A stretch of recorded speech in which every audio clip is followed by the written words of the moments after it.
નમસ્તે. Welcome to the online platform of સંવિધાન career academy, વિકલ્પ કોટવાલ મોબાઈલ એપ્લિકેશન એન્ડ સંવિધાન પબ્લિકેશન્સ. આજે આપણે પરીક્ષા માટે એક નવું કામ કરીશું, એવું કામ કે જે આપને ખૂબ ઉપયોગી સાબિત થશે. જીપીએસસી ક્લાસ 1 ટુ પ્રિલિમ્સનું રિઝલ્ટ હમણાં જ આવ્યું ને, 2 દિવસ પહેલાં જ આવ્યું. આપણે જાણીએ છીએ કે આપણી પરીક્ષામાં કુલ 3 તબક્કા હોય છે: પ્રિલિમ્સ, મેઇન્સ અને ઇન્ટરવ્યૂ. આમ તો ખરા અર્થમાં તબક્કા 2 જ હોય છે, પ્રિલિમ્સ અને મેઇન્સ. ઇન્ટરવ્યૂ એ મેઇન્સનો જ ભાગ છે, પણ વ્યવહારમાં આપણે આવું બોલી દેતા હોઈએ છીએ કે તબક્કા 3 છે: પ્રિલિમ્સ, મેઇન્સ અને ઇન્ટરવ્યૂ. જેનો સીધો અર્થ થાય કે પરીક્ષાનો કોઈ એક તબક્કો આપણે પાસ કરી લીધો, એનાથી આપણને નોકરી નથી મળી જતી, એમ આપણું સિલેક્શન નથી થઈ જતું. આપણે 3 તબક્કાઓને પાસ કરવા પડે. આપમાંથી 6,893 એ વિદ્યાર્થી મિત્રો છે, અંદાજે 7,000, કે જેમણે આ વખતે જીપીએસસી ક્લાસ 1 2ની પ્રિલિમિનરી પરીક્ષા પાસ કરી છે, મેઇન્સ માટે ક્વોલિફાય થયા છે. જે નથી થયા એ ભવિષ્યમાં થશે, ચોક્કસથી થશે. મહેનત ચાલુ રાખજો. હવે જ્યારે મુખ્ય પરીક્ષા આપણી સામે આવે અને એમાંય જ્યારે સમય આટલો ઓછો બચ્યો હોય, ત્યારે આપણને એ પ્રશ્ન સતાવતો હોય કે આપણે મુખ્ય પરીક્ષાની તૈયારી કરીશું કેવી રીતે. મારું તો સ્પષ્ટપણે માનવું છે કે મેઇન્સની તૈયારી અલગથી ક્યારેય કરવાની જ ન હોય. પહેલેથી આપણી તૈયારી પ્રિલિમ્સ, મેઇન્સ, ઇન્ટરવ્યૂ 3 તબક્કાઓને ધ્યાનમાં રાખીને જ થવી જોઈએ. હું તો જે રીતે ભણ્યો છું અને છેલ્લા 14 વર્ષથી મારા વિદ્યાર્થીઓને ભણાવું છું, એ આ જ પદ્ધતિ રહી છે. મેં ક્યારેક સ્પીપામાં વિદ્યાર્થીઓને ભણાવ્યા હોય કે બીજી કોઈ ખાનગી સંસ્થામાં ભણાવ્યા હોય કે આપણી સંવિધાન કરિયર એકેડમીમાં છેલ્લા 11 વર્ષથી ભણાવું છું, એમાં હું હંમેશા પ્રિલિમ્સ, મેઇન્સ અને ઇન્ટરવ્યૂ 3ની ભેગી તૈયારી માટેની જ બેચીસ ચલાવું છું. આ જરૂરી છે. જો આવું ન કરીએ તો શું થાય? તમે જ્યારે કોચિંગમાં જોડાઓ છો ત્યારે આપની અપેક્ષા આ જ હોવી જોઈએ કે તમને 3 તબક્કાઓનું ભેગું જ ભાથું પીરસવામાં આવે. જો એ ન હોય તો શું થાય? અત્યારે આપ જોઈ શકો છો, પ્રિલિમ્સનું રિઝલ્ટ આવ્યું છે અને જેમ એ લોકોએ કહ્યું છે પ્રમાણે સપ્ટેમ્બર મહિનામાં મુખ્ય પરીક્ષા થવાની છે. વચ્ચે સમય કેટલો બચ્યો? માંડ 2.5 મહિનાનો સમયગાળો. અને એમાં પણ તમારે રિવિઝન કરવાનું હોય, થોડા ઘણા જવાબ લખવાના હોય, બને કે કોઈ ટેસ્ટ પ્રેક્ટિસ કરતું હોય, નવા વિષયો હોય એ પણ વાંચવાના હોય. ગવર્નન્સ છે, સોશિયલ ઇશ્યુઝ છે, ઇન્ડિયન સોસાયટી છે, એથિક્સ છે, ગુજરાતી અને અંગ્રેજી ભાષાના પ્રશ્નપત્રો છે, આ બધું કરવાનું હોય. તો આટલું બધું કરવા માટે 2.5 મહિનાનો સમય ક્યારે પૂરતો ન કહેવાય ને. પણ જો પહેલેથી તમે જનરલ સ્ટડીઝને બહુ સારી રીતે ભણ્યા હોવ તો પછી તમને વાંધો ન આવે. આશા રાખું કે જે 7,000 જેટલા વિદ્યાર્થી મિત્રો પાસ થયા છે, એમની તૈયારી પહેલેથી આવી જ રહી હશે. એમણે પ્રિલિમ્સ, મેઇન્સની તૈયારી ભેગી જ કરી હશે એવી હું આશા રાખું છું. કારણ કે જો એ નહીં કરી હોય તો બને કે આપમાંથી કોઈક ડિપ્રેશનમાં સરી જાઓ. બરાબર, આટલા સમયમાં આટલું બધું પૂરું કરવું કેવી રીતે? આપણે અત્યારે જીપીએસસી મેઇન્સ માટે વાત કરવાના છીએ.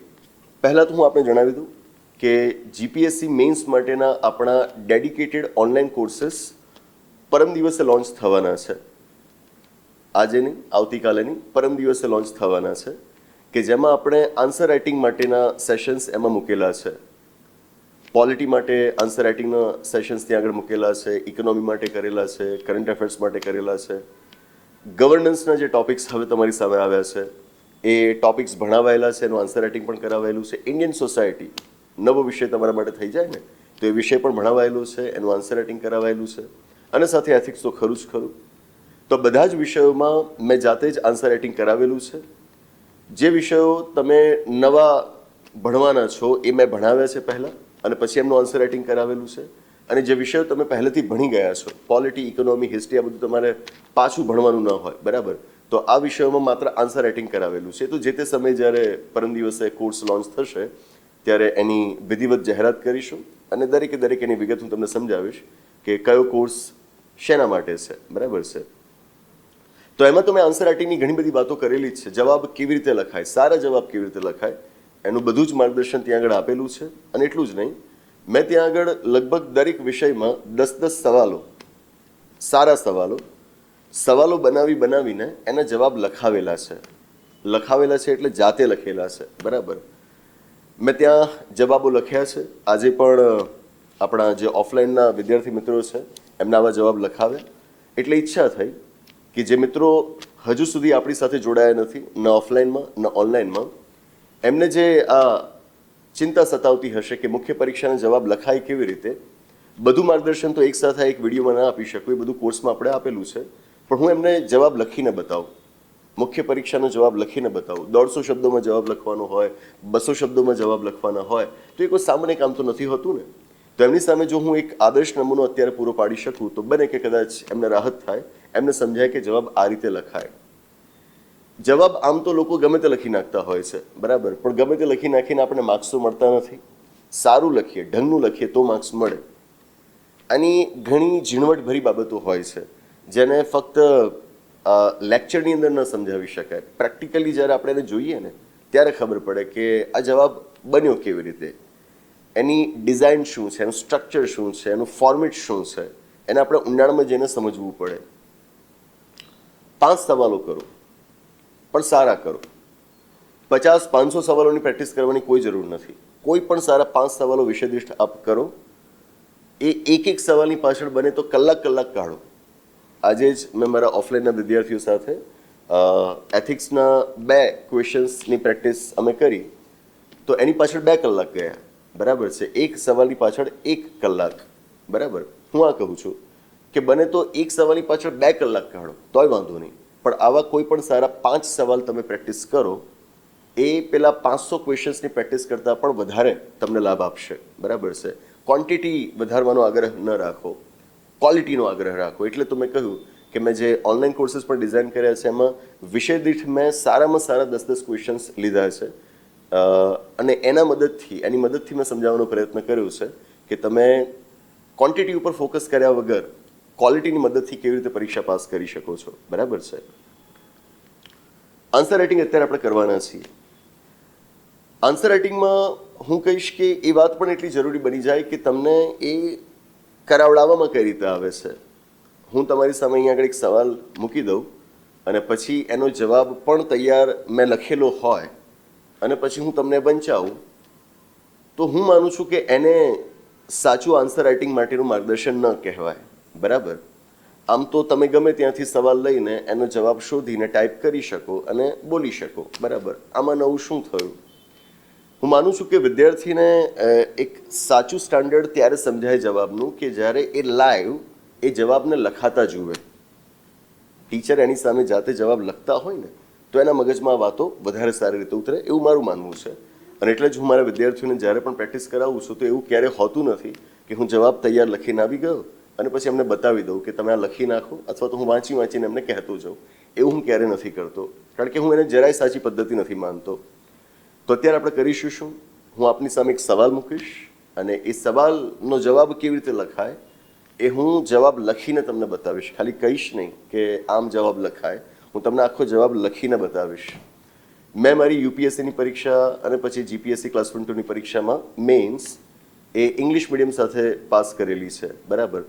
પણ મારું ગુજરાતી ઘણું સારું છે અને મારા વિદ્યાર્થીઓને ગુજરાતી ભાષામાં જ જવાબ લખાવડાવું છું. તો તમારી સામે જે સવાલ આવશે, સવાલ અંગ્રેજી ભાષામાં હશે, પણ એનો જવાબ આપણે ગુજરાતીમાં લખીશું. જે ઇંગ્લિશ મીડિયમના વિદ્યાર્થીઓ છે એમની ક્યારેક જરૂરિયાત રહી તો હું એને ઇંગ્લિશ મીડિયમમાં પણ લખાવડાવીશ, પણ અત્યારે આપણે ગુજરાતમાં મોર દેન 90%, 90%થી પણ વધારે વિદ્યાર્થીઓ ગુજરાતી માધ્યમમાં પરીક્ષા આપતા હોય છે. તો આપણે મુખ્યત્વે એમને અત્યારે સંબોધી રહ્યા છીએ. ઇંગ્લિશ મીડિયમવાળા પણ આમાંથી સમજી શકશે, બરાબર છે, પણ પ્યોર ઇંગ્લિશમાં અત્યારે આપણે રાઇટિંગ નથી કરતા, આપણે ગુજરાતી ભાષામાં લખીએ છીએ. પણ આ બધું શરૂ થાય ની પહેલાં એ આપ જાણી લો કે આપની પાસે વિષયોનું ભરપૂર વાંચન હોય. પેલું કહેવાય ને કે કૂવામાં હોય તો હવાડામાં આવે. હવે તમે જો વિષયો જ ના વાંચ્યા હોય તો પછી હું ગમે એટલા સારા ક્વેશ્ચન્સ તમારી સામે લઈ આવું, 100-200 કલાક હું તમને આન્સર રાઇટિંગ કરાવડાવું, હું તમારી સામે લાઈવમાં જવાબો લખું, એનું કોઈ પરિણામ આપણને ન મળે, બરાબર. સૌથી પહેલી વસ્તુ કે સબ્જેક્ટ્સને તમે બરાબર સમજેલા હોવા જોઈએ. પ્રિલિમ્સમાં તો હજુ એ ચાલે. કેમ ચાલે? કદાચ બહુ ન જાણતા હોય તોય ચાલે. ઘણા લોકો તુક્કાથી પાસ થઈ જતા હોય છે, આપણે જોયા હશે. કેમ? તો ત્યાં આગળ એક સવાલ છે અને સામે 4 ઓપ્શન્સ છે અને તમને ખબર છે કે 4માંથી એક ઓપ્શન તો સાચો છે જ છે. અરે જવાબ ન પણ આવડતો હોય તો પણ જો તમે 4માંથી કોઈ એક ઓપ્શન તમે ટીક કરી દો છો તો 25% સંભાવના છે કે એ જવાબ સાચો હોય, બરાબર. સંભાવનાનો નિયમ છે, બરાબર. 25% શક્યતા તો ત્યાં પણ રહે છે. અને જો એમાંથી એકાદો ઓપ્શન તમે રૂલ આઉટ કરી શક્યા અને જે 3 બચ્યા ભલે એમાંથી એક પણ ખબર નથી, પણ જો કોઈ એકાદો તમે ટીક કર્યો તો સંભાવના વધીને થઈ જાય 33%, 33.33%. આટલું તો આપ જાણો જ છો. તો ત્યાં આગળ કંઈક ને કંઈક અટેમ્પ્ટ કરવા માટે છે. કશું જ ના આવડતું હોય તો પણ ABCDમાંથી ગમે તે તમે ટીક કરી દેશો, બરાબર છે. મેન્સમાં એવું નથી બનતું. પ્રિલિમ્સમાં તમારી સામે માહિતીઓ છે, બરાબર. એ માહિતીઓમાંથી જ તમારે જવાબ શોધવાનો છે. મેન્સમાં તો ખાલી સવાલ છે, જવાબ અંગેની કોઈ હિન્ટ પણ ત્યાં આગળ નથી. બધું જ તમારે તમારા મગજમાં રચીને એને કાગળ ઉપર ઉતારવાનું હોય છે, બરાબર ને. તો આ કામ લાગે છે એટલું સહેલું નથી. આની અંદર સારા એવા ફેક્ટ્સ હોવા જોઈએ જવાબમાં. આપણું પોતાનું એનાલિસિસ પણ એની અંદર સામેલ હોવું જોઈએ. હવામાં વાતો ન હોવી જોઈએ કે હું માનું છું એટલે આવું, બરાબર. તમે કોઈ પણ વાતની રજૂઆત કરો તો એ તથ્ય આધારિત હોવી જોઈએ. એમાં સારું એવો તર્ક દેખાતો હોવો જોઈએ. સરકારમાં જે માહિતીઓને પ્રમાણભૂત માનવામાં આવે છે એવી માહિતીઓનો તમારે ત્યાં આગળ ઉપયોગ કરવાનો હોય. ઘણાને એવું હોય છે કે આ UPSC અને GPSC ક્લાસ 1-2ની મેઇન્સ એટલે તેમાં આપણે આપણા ઓપિનિયન્સ એક્સપ્રેસ કરવાના હોય છે, અભિપ્રાયો આપવાના હોય છે. એવું બધું જાજુ નથી હોતું, બરાબર છે. ઓપિનિયન્સ આપવાવાળા પણ ક્વેશ્ચન્સ હોય છે, પણ એ બહુ ઓછા હોય છે. બાય એન્ડ લાર્જ તમારે જે સ્થાપિત સ્થિતિ છે, જે હકીકતો છે, બરાબર, એની જ ઇર્દ ગિર્દ તમારો જવાબ લખવાનો હોય છે, બરાબર. આમાં કલ્પનાઓને ક્યાંય સ્થાન નથી. થોડું ઘણું કદાચ એને સ્થાન હોય તો એ નિબંધમાં છે, બરાબર. બાકી આની અંદર વધારે હોતું નથી, બરાબર. તો વાતોને મગજમાં રાખજો. મેં 2017માં ગાંધીનગરમાં સંવિધાન કરિયર એકેડેમીની શરૂઆત કરી અને હું તો કહીશ કે એની પહેલાં 2014માં જ્યારે અમદાવાદમાં સંવિધાન કરિયર એકેડેમીની શરૂઆત કરી. બંને સેન્ટર્સની ખાસિયત એ છે કે આપણા આ બંને સેન્ટર્સની શરૂઆતની પહેલી બેચ, સૌથી પહેલી બેચ એ મેન્સની જ રહી છે. કદાચ ગુજરાતમાં કે આખા દેશમાં કોઈ એવી સંસ્થા નહીં હોય કે જેની પહેલી બેચ એ મેન્સની બેચ હોય, બરાબર. ન જ હોય ને, લોકો શરૂઆત જ પ્રિલિમ્સથી કરતા હોય તો. પણ આપણી સંસ્થા ઉપર વિદ્યાર્થીઓ પહેલેથી શરૂ થઈ ત્યારથી એટલો વિશ્વાસ દાખવ્યો છે કે પહેલી બેચ આપણે જાહેર કરી મેન્સની, અને એ સંસ્થા કે જેનું હજુ કોઈ રિઝલ્ટ પણ બહાર નથી આવ્યું, એ સંસ્થામાં વિદ્યાર્થીઓ સીધા મેન્સ માટે જોડાય, બરાબર. તો અમદાવાદમાં પણ એ બન્યું છે, ગાંધીનગરમાં પણ એ બન્યું છે. તો ત્યારે વિદ્યાર્થીઓ આવતા, મેન્સ માટે સીધા જોડાતા. હવે હું એમને કોઈક સવાલ આપું, કંઈક ભણાવ્યા વગર સીધો સવાલ આપી દો તો પણ એ લોકો લખી નાખતા જવાબ, બરાબર. તો હું પૂછતો કે તમે લખ્યું છે એના આધારે? તો કે સર તમે વાંચો. અને હું વાંચું તો મને એમ થાય કે આ શું લખ્યું છે એ લોકોએ. મતલબ જવાબ સાચો તો નથી જ, અધ્ધરતાલ કંઈ પણ લખ્યું છે, પણ એમના મગજમાં એમ છે કે આવું લખીએ તો ચાલે, અથવા તો આ જ લખવું એ સાચું છે, બરાબર. પૂરતું ભાથું ન હોવા છતાં પણ એ લોકો જાહેર વહીવટ અને નીતિશાસ્ત્રનો જવાબ લખી નાખતા. પછી ધીરે ધીરે એ લોકો સમજ્યા અને હું જેમ કહું છું એમ જવાબ લખતા થયા. પણ આપને કહીશ, જે વિદ્યાર્થી મિત્રો આ બાબતોને સમજતા નથી અથવા તો અત્યાર સુધી એમને એક્સપોઝર આવી બધી બાબતો પ્રત્યે થયું નથી, એમને કહીશ કે જવાબ લખવાની એક પદ્ધતિ હોય, બરાબર.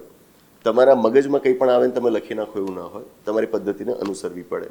અને એટલા જ માટે હવે બીજી કોઈ વાત ન કરતા સીધા જ તમને સવાલ તરફ લઈ જાઉં. ક્વેશ્ચન પહેલાં આપણે જોઈએ, બરાબર એને સમજીએ. સવાલ સમજવામાં જ બધું છુપાયેલું છે, બરાબર છે. એ પણ કેવી રીતે વંચાય હું તમને હમણાં સમજાવું, અને પછી આપણે આખોનો જવાબ લખીએ. આખો જવાબ હું અહીં આગળ લખીશ. ચાલો, સવાલ છે: In the light of recent Madras High Court judgment, discuss the legal framework for phone tapping in India.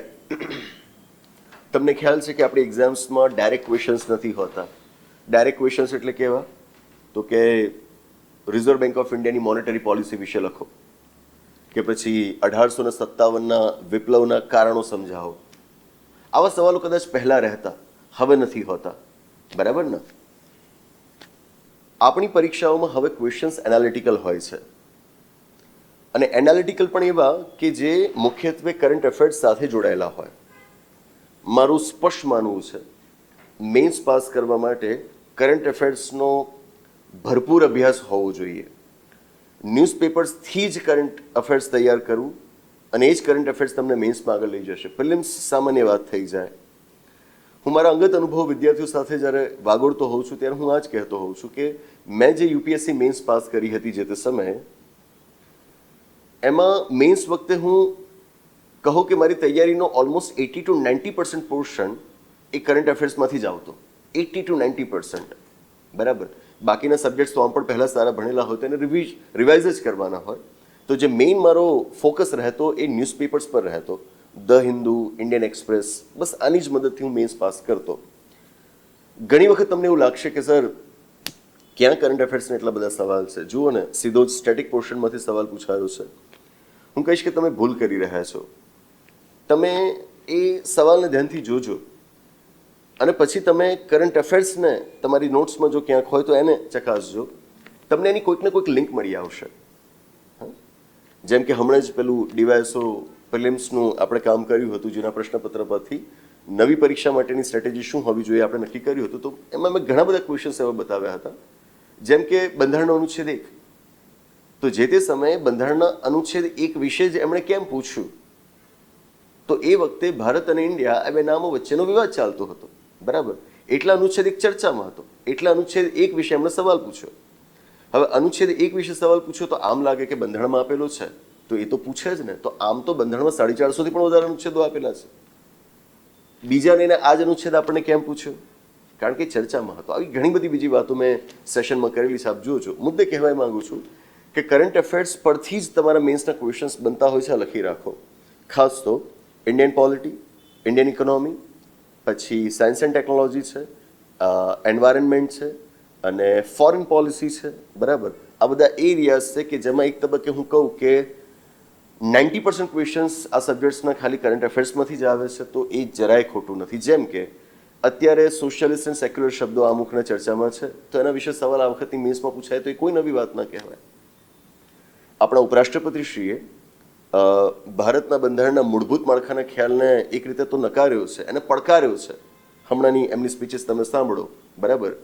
તો તમને આ વખતે બેસિક સ્ટ્રક્ચરના કોન્સેપ્ટ વિશે સવાલ મેન્સમાં પૂછાય તો એ કોઈ નવી વાત ના કહેવાય. બરાબર. હવે બેસિક સ્ટ્રક્ચર વિશે જ પૂછાય અને બીજા કોઈ કોન્સેપ્ટ વિશે ના પૂછાય તો એ સૂચવે છે કે કરંટ અફેર્સમાંથી આવેલો સવાલ છે. બરાબર છે. That thing. તો છેલ્લા 7-8 મહિનાનું કરંટ અફેર્સ બરાબર મજબૂત કરી નાખો. માનીને ચાલો કે તમારી પરીક્ષાના મહત્તમ સવાલો ત્યાંથી જ આવશે. તમને ભલે ફેસ વેલ્યુ પરથી લાગતા નહીં હોય, પણ તમે જો એની લિંક શોધવાની કોશિશ કરશો ને તો તમને એ કરંટ અફેર્સમાંથી જ મળશે. બરાબર છે. તો આવો એક સવાલ ફોન ટેપિંગ વિશે છે. સવાલ છે કે મદ્રાસ હાઈકોર્ટના ચુકાદાના પ્રકાશમાં ભારતમાં ફોન ટેપિંગ માટેના લીગલ ફ્રેમવર્ક એટલે કે કાનૂની માળખાની ચર્ચા કરો.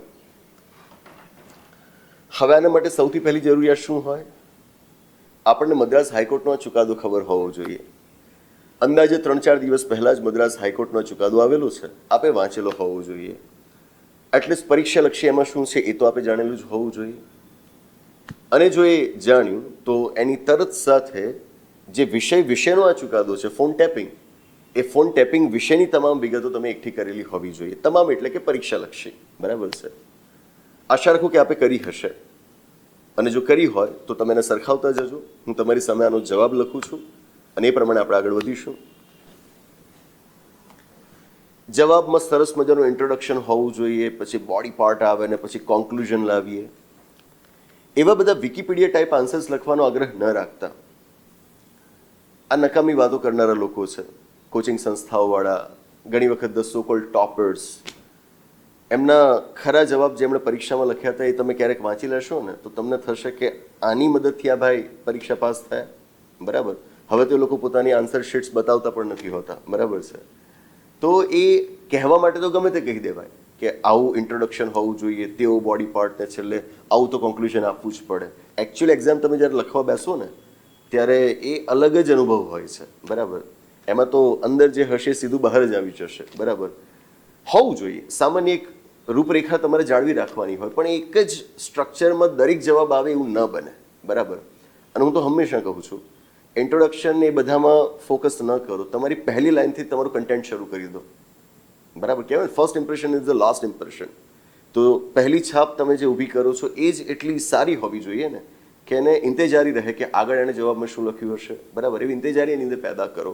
પછી તમે ઇન્ટ્રોડક્શનમાં પેલું જ લખ્યું હોય કે આ બહુ મહત્વનો વિષય છે, એના વિશેના મુખ્ય મુદ્દાઓ નીચે મુજબ છે, આમ છે, તેમ છે, આવા 2-3 વાક્યો કારણ વગરના તમે ખર્ચી નાખો કે જેમાં કન્ટેન્ટ કોઈ આવતું જ નથી, બરાબર, તો એ વાંચીને તો ઉલટો કંટાળો આવે, કંટાળે માણસ કે આ શું બધું કરી રાખ્યું છે. એના કરતાં પહેલી જ લાઇનથી તમે તમારા કન્ટેન્ટની શરૂઆત કરી દો. તમારું કન્ટેન્ટ જાતે જ તમારું ઇન્ટ્રોડક્શન બની જવું જોઈએ, બરાબર છે. ઇન્ટ્રોડક્શનને કોઈ સેપરેટ રાખવાનું કે એવું બધું કરવાની કોઈ જરૂર નથી, બરાબર છે. તો સૌથી પહેલાં તો મારે આ જવાબને લખવો કેવી રીતે એની ડિઝાઇન મગજમાં બેસાડવી પડે. પહેલી વાત, મદ્રાસ હાઈકોર્ટના જજમેન્ટની આમાં છે. મતલબ એનો એ થયો કે મદ્રાસ હાઈકોર્ટના જજમેન્ટ વિશે મારે આમાં ઉલ્લેખ કરવાનો રહેશે. બીજી વાત, લીગલ ફ્રેમવર્કની વાત છે, તો મારે લીગલ ફ્રેમવર્ક પણ સમજાવવાનું રહેશે. અને ત્રીજી વાત, ફોન ટેપિંગનું આ લીગલ ફ્રેમવર્ક છે, તો મારે ફોન ટેપિંગ એટલે શું, ભારતમાં ફોન ટેપિંગ માટેનું શું છે એ મારે ત્યાં આગળ સમજાવવાનું રહેશે. મતલબ કે આ રીતે જોતાં પણ હું કહી શકું કે આ જે જવાબ છે 3 ભાગોમાં વહેંચાયેલો રહેશે. અને હવે એ ક્રમ ઉલટાઈ જશે. પહેલાં ફોન ટેપિંગની વાત આવશે, કારણ કે મૂળ વિચાર તો એ જ છે, તો એ શું છે મારે સમજાવવાનું રહેશે. પછીથી મારે એના લીગલ ફ્રેમવર્ક વિશે સમજૂતી આપવાની રહેશે. અને લીગલ ફ્રેમવર્ક સમજાવ્યા બાદ એના સંદર્ભે જે હાલ આપણા મદ્રાસ હાઈકોર્ટનો ચુકાદો આવ્યો છે એ મદ્રાસ હાઈકોર્ટના ચુકાદા વિશે મારે એનાલિટિકલ વાત કરવાની રહેશે, બરાબર. આ 3 ભાગમાં મારો જવાબ વહેંચાય છે. આ સાચી ડિઝાઇન થઈ, નહીં કે ઇન્ટ્રોડક્શન, બોડી પાર્ટ અને કોન્ક્લુઝન, બરાબર છે. ઓકે, લખીએ.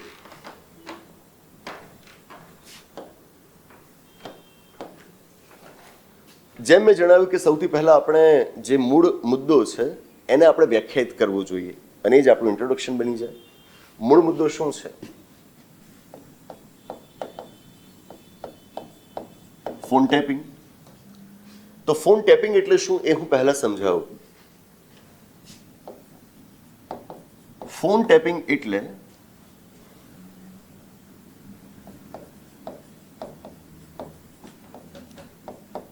વ્યક્તિની જાણ બહાર તેની ટેલિફોનિક વાતચીત ને અન્ય કોઈક સાંભળે. હવે કોઈક વિદ્યાર્થીને થાય કે સર આવી વ્યાખ્યાઓ ક્યાંથી લાવી? અમે તો જો પુસ્તકો વાંચીએ છીએ એ પુસ્તકોમાં આવી કોઈ વ્યાખ્યાઓ લખેલી હોતી નથી. ફોન ટેપિંગનો મુદ્દો જ હોતો નથી, તે તો કોઈ બુકમાં ન હોય. આ વ્યાખ્યા એ સીધી કોઈ પુસ્તકમાં આપેલી જ ન હોય. આ વ્યાખ્યા આપણે બનાવવાની હોય, બરાબર છે. સ્કૂલ અને કોલેજનો જે પેલો વિચાર છે છોડી દો કે પુસ્તકમાં જેમ આપેલી છે એમ એક પણ શબ્દ બદલ્યા વગર કે પછી શબ્દનો ક્રમ પણ બદલ્યા વગર હું વ્યાખ્યા લખીશ, આવું બનતું જ નથી હોતું. પેલા ગોખણિયા હોય એમનાથી આવું થાય, બરાબર. 3 ઇડિયટ્સમાં તમે સાંભળ્યું હશે ને, આમિર ખાનને પેલા ભાઈ ડેફિનેશન પૂછે છે, તો જ્યાં સુધી પેલા ભાઈ આમિર ખાન પુસ્તકમાં લખેલી છે એવી ડેફિનેશન નથી બોલતા, બરાબર, તો ત્યાં સુધી પેલાને સંતોષ થતો નથી, બરાબર. અથવા તો એ પોતાની રીતે એની રજૂઆત કરે છે, એનાથી પેલો કન્ફ્યુઝ થઈ જાય છે, બરાબર. તેમાં મેસેજ શું છે કે સમજ હોવી જોઈએ, નહીં કે શબ્દસહ ક્રમબદ્ધ વ્યાખ્યા હોવી જોઈએ, બરાબર. સમજ એ જ વ્યાખ્યા છે, બરાબર. તો ફોન ટેપિંગ વિશેની આપણી સમજ આ છે. હા, હવે કોઈક જગ્યાએ એવું પણ લખ્યું હોય કે કોઈક સોફ્ટવેરની મદદથી આ બધાનું રેકોર્ડિંગ થતું હોય, બરાબર છે, એની તમામ હિલચાલ ઉપર નોંધ રાખવામાં આવતી હોય વગેરે વગેરે, એનું ધ્યાન રાખવામાં આવતું હોય વગેરે વગેરે. ઠીક છે, એ ટેકનિકાલિટીઝમાં જવાની આપણે જરૂર નથી. એક સરળ શબ્દોમાં જો તમે એની વાત સમજાવી શકો, સરળતાના માર્ક્સ હોય, બરાબર, સરળતાના માર્ક્સ હોય, એને જટિલ બનાવવાના માર્ક્સ ના હોય, બરાબર. જટિલ છે એને સરળ કરી બતાવો એના માર્ક્સ તમને મળે. સરળ છે એને વધારે જટિલ બનાવો તો માર્ક્સ કપાય, બરાબર છે. તો સાદી એક વ્યાખ્યા આપણે બાંધી કે ફોન ટેપિંગ એટલે વ્યક્તિની જાણ બહાર તેની ટેલિફોનિક વાતચીતને અન્ય કોઈક સાંભળે. આગળ, ભારતમાં હવે તમે ચાહો તો આને સીધું જ લીગલ ફ્રેમવર્ક એવું સબટાઇટલ આપી શકો.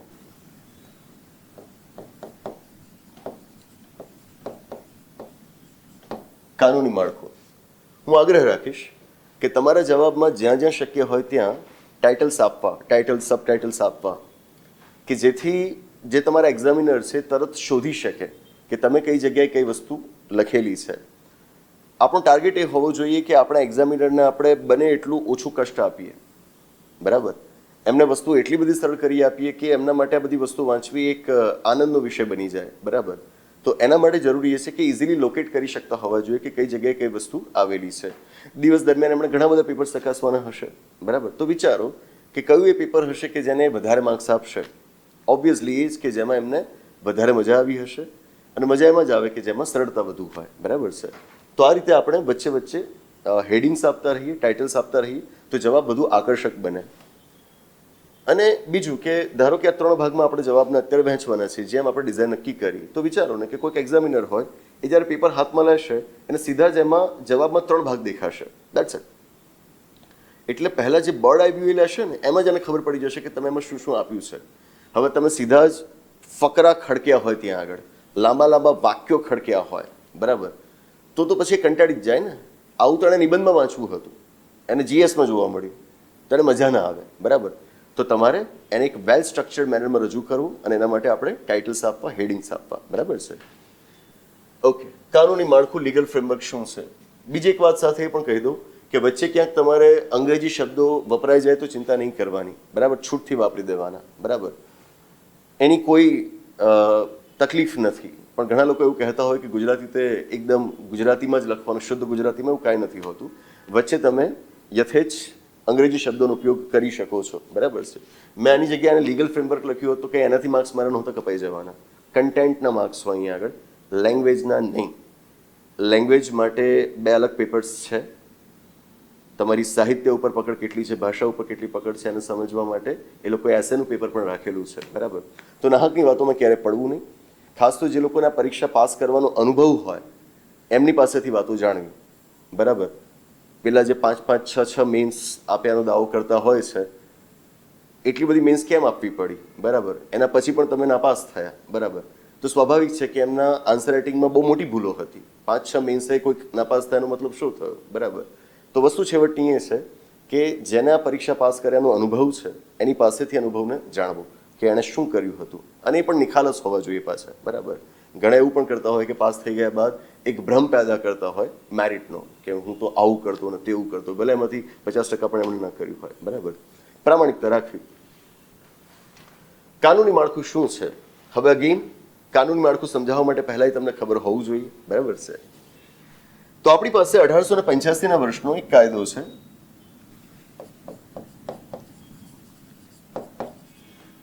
Telegraph act 1885. અને આ કાયદાની અંદર ફોન ટેપિંગ માટેની જોગવાઈ કરાયેલી છે. મારી યુપીએસસીની પરીક્ષાનો બહુ પ્રારંભિક તબક્કો કે જ્યારે મેં ધ હિન્દુ ન્યૂઝપેપર વાંચવાનું હજુ શરૂ જ કર્યું હતું, અને એ વખતે ફોન ટેપિંગ વિશે કોઈક સમાચાર હતા, અને પછી ધ હિન્દુમાં આના ઉપર આખો એક આર્ટિકલ આવ્યો હતો. મતલબ કે 12-15 વર્ષ જૂની સ્મૃતિઓ તાજી થઈ ગઈ, બરાબર. તમે વાંચેલું હોય ક્યારેય ઈડે નથી જતું, ક્યારે નકામું નથી હોતું એ, બરાબર. પરફેક્ટ હવે મને યાદ નથી કે આની અંદર સ્પેસિફિક કઈ કલમ છે, કઈ એ સેક્શન છે કે જેમાં ફોન ટેપિંગ માટેની જોગવાઈ કરાયેલી છે. તો એ લખવાની જરૂર પણ ક્યાં છે, બરાબર, મને નથી યાદ, બરાબર. સેક્શન 5 કેવી કોઈક છે, સેક્શન 5(2) ઓર સમથિંગ, સબસેક્શન 2. ઠીક છે, ઘણા બધા કાયદાઓ તમે ભણો છો, બધા કાયદાઓની કલમો થોડી યાદ હોય. તમને કાયદાનું નામ યાદ હોય ને એ પણ બહુ મોટી વાત કહેવાય. 90% લોકો એવા હોય છે કે જેમને કાયદાઓના નામ આ રીતે યાદ નથી રહેતા, એટલે જવાબમાં તે લોકો લખી જ નથી શકતા, બરાબર. તો એ રીતે જોતા જો તમે ખાલી કાયદાનું નામ પણ લખી જાણો છો ને તો સ્વીકારજો કે આ એક સિદ્ધિ છે, આ ખૂબ સારો જવાબ બને છે. તો ટેલિગ્રાફ એક્ટ 1885 ની જોગવાઈઓ હેઠળ ભારતમાં કાનૂની રીતે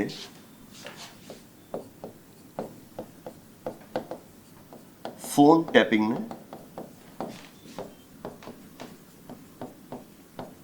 માન્યતા મળેલી છે, બરાબર છે. ઓકે, હવે સેક્શનમાં આપણે વધારે ડિટેલમાં જવું નથી, પણ તોય મુખ્ય વાતો મારે લખવી પડશે. એટલે કે ફોન ટેપિંગ ક્યારે થઈ શકે એના માટેની શું જોગવાઈ છે એની મુખ્ય વાત મારે લખવી પડશે. કેમ? કારણ કે મદ્રાસ હાઈકોર્ટનો જે ચુકાદો છે ને એ ચુકાદો છે જ એના વિશે. એ જે મુખ્ય વાતો હું તમને કહું છું ને હમણાં આગળ આવશે એના વિશે જ આખો આ ચુકાદો છે. તો જો હું એ વાતો નથી લખતો તો પછી મારા જવાબમાં હું આગળ નહીં વધી શકું. હું એકદમ એલર્ટ હોવો જોઈએ કે આના પછી આગળ મારે શું લખવાનું છે. બરાબર? એ જો એલર્ટનેસ નથી તો જવાબ આમ તેમ ગમે ત્યાં જતો હશે. પતંગને આપણે ચગાવીએ, બરાબર, પછી કેવી આને બરાબર કંટ્રોલમાં રાખવી પડે. આપણી ભાષા, આપણી રજૂઆત ઉપર પણ આપણો એવો જ અંકુશ હોવો ઘટે. બરાબર? તો મને ખબર છે કે આગળના ભાગમાં મારે શું લખવાનું છે, તો એની પૃષ્ઠભૂમિ હું એ પહેલાં જ બાંધી દઈશ. પૃષ્ઠભૂમિ તો આમ પણ પહેલાં જ આવે. બરાબર? તો એના માટે આઈ નીડ દેટ માઇન્ડફુલનેસ. બરાબર છે? અગેઇન કરંટ અફેર્સ તમે વાંચ્યું હોય, ડિટેલમાં સમજ્યા હો તો જ આ કન્ટેન્ટ આવશે. શું છે? જોગવાઈ મુજબ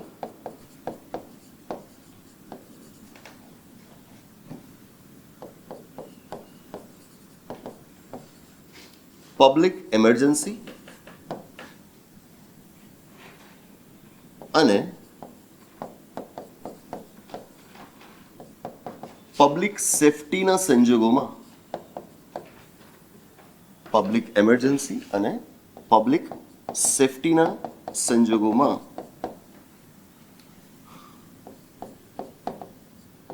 ફોન ટેપિંગ થઈ શકે કે જો આ સંજોગોમાં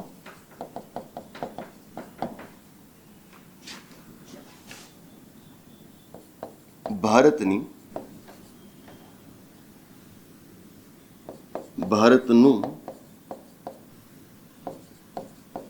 સાર્વભૌમત્વ અને તેની અખંડિતતા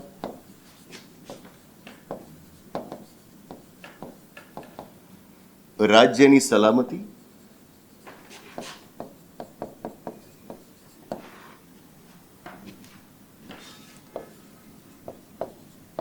અન્ય દેશો સાથેના આપણા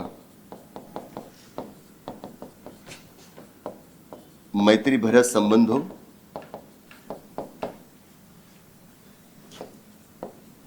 જાહેર વ્યવસ્થા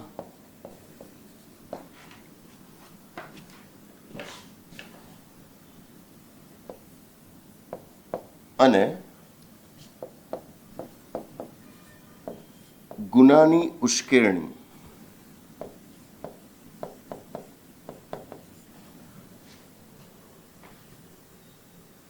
ઓકે આને આપણે આ રીતે ઢાળીએ. ભારતનું સાર્વભૌમત્વ અને તેની અખંડિતતા, રાજ્યની સલામતી, અન્ય દેશો સાથેના આપણા મૈત્રીભર્યા સંબંધો, જાહેર વ્યવસ્થા જોખમમાં મુકાતા હોય અથવા ગુનાની ઉશ્કેરણીનો પ્રશ્ન હોય, ઉશ્કેરણીનો પ્રશ્ન કે મુદ્દો હોય. શબ્દ ભંડોળ તમારી પાસે હોવું જોઈએ. ગમે ત્યાં છૂટથી તમે ચાહો એ શબ્દ વાપરી શકતા હોવા જોઈએ. નાવ શું કર્યું મેં? કયા સંજોગોમાં ફોન ટેપિંગ થઈ શકે એ વાત મેં સમજાવી. સંજોગો કયા છે? Public emergency and public safety. બરાબર? ઓકે. ના, પણ ફક્ત આ સંજોગો હોવા પૂરતા નથી. આ સંજોગો હોવા ઉપરાંત એ સંજોગો એવા હોવા જોઈએ કે જેનાથી ભારતનું સાર્વભૌમત્વ અને તેની અખંડિતતા, રાજ્યની સલામતી, અન્ય દેશો સાથેના આપણા મૈત્રીભર્યા સંબંધો તેમજ જાહેર વ્યવસ્થા જોખમમાં મુકાય એવી શક્યતા હોય અથવા તો ગુનાની ઉશ્કેરણીનો મુદ્દો હોય. હવે તમે કહેશો કે સર આટલું બધું યાદ કેવી રીતે રહે? ન જ રહે, ન રહે. બધું યાદ રાખવાનું હોતું જ નથી. કરંટ અફેર્સમાં જેટલા મુદ્દાઓ આવે એટલા જ મુદ્દાઓ તમારે યાદ રાખવાના હોય. જેમ કે હું તમને ઉદાહરણ આપું. સિટીઝનશીપ એક્ટ 1955, નાગરિકતા અધિનિયમ 1955. તમે ભણ્યા જ હશો કે એમાં દેશીયકરણ દ્વારા, નેશનલાઇઝેશન દ્વારા ભારતીય નાગરિકતા પ્રાપ્ત કરવા માટેની જોગવાઈ છે. હવે એ જોગવાઈમાં અલગ અલગ શરતો આપી છે. શેડ્યુલ 2ની અંદર શરતો આપી છે. શરતોને જે વિદેશી નાગરિક સંતોષતો હોય એને જ નેશનલાઇઝેશન દ્વારા ભારતીય નાગરિકતા મળી શકે.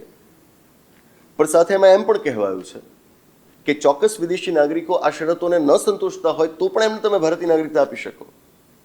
પણ કયા વિદેશી નાગરિકો?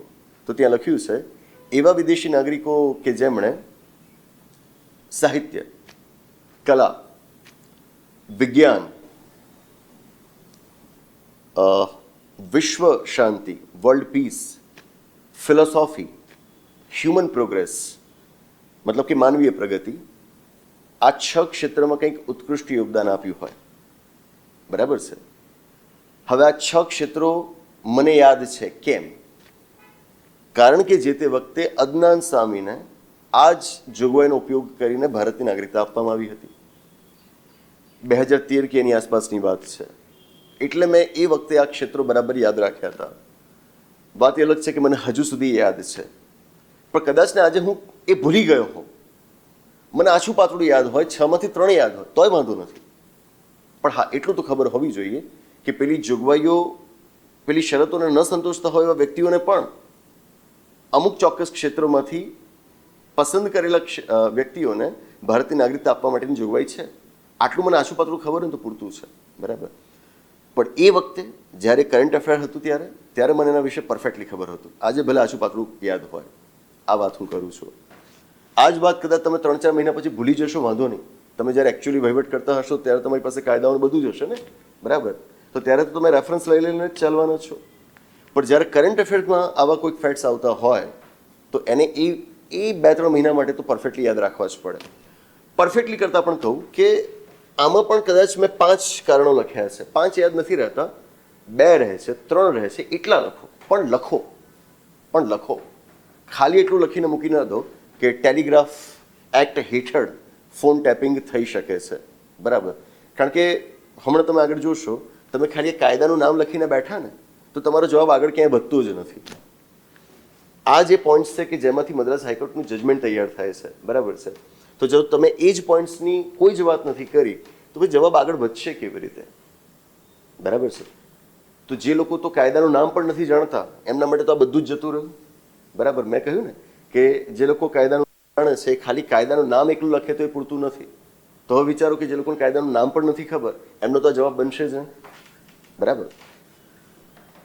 હવે જો આ કારણો તમારે યાદ રાખવા છે તો એની પદ્ધતિ આવી પણ હોઈ શકે. જેમ કે ભારતના બંધારણનો અનુચ્છેદ 19, અનુચ્છેદ 19માં સબ આર્ટિકલ તમે વાંચ્યું છે 2, આર્ટિકલ 19 સબ આર્ટિકલ 1, પછી આર્ટિકલ 19 સબ આર્ટિકલ 2.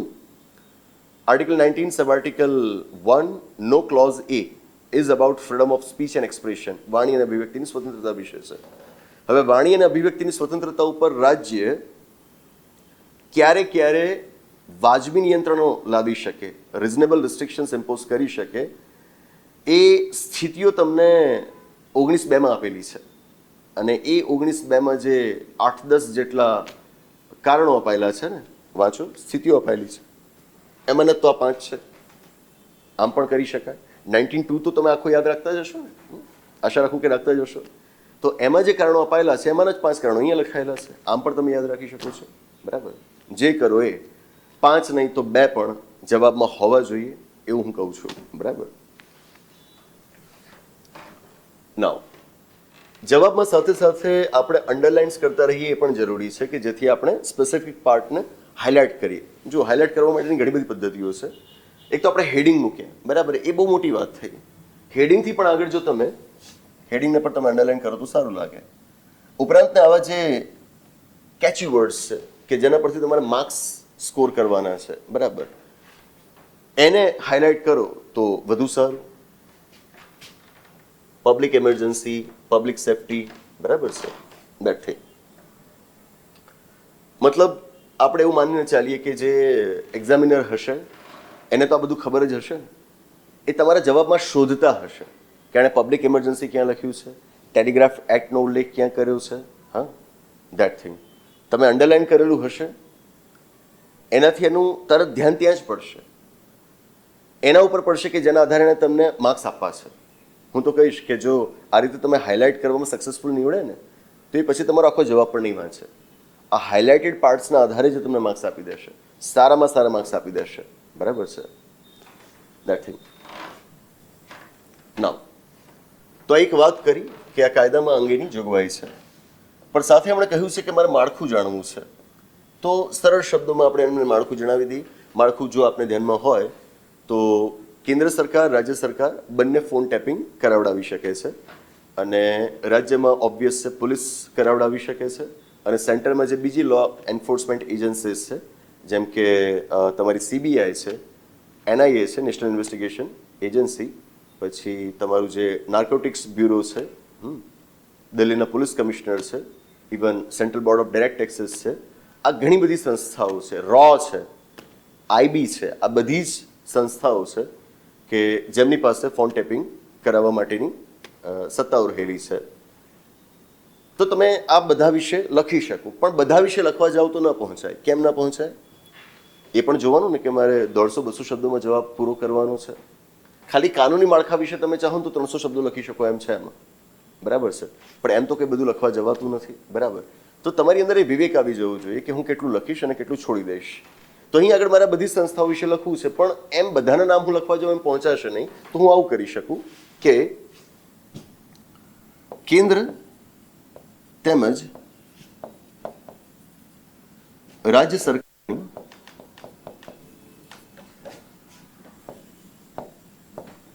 લો એન્ફોર્સમેન્ટ એજન્સીઝ તથા ગુપ્તચર સંસ્થાઓને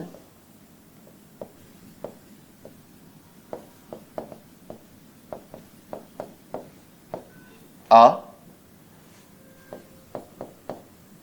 માટેનો અધિકાર છે, એટલે કે ફોન ટેપિંગ માટેનો. બરાબર? સમજી જાય. પછી દરેક વખતે ફોન ટેપિંગ એમ લખતા રહો તો એ કારણ વગરનું લાંબુ થતું જાય, વાંચવામાં પણ કંટાળો આવે. કેન્દ્ર તેમજ રાજ્ય બંનેમાં ગૃહ વિભાગના સચિવ આ માટેનો આદેશ જારી કરી શકે.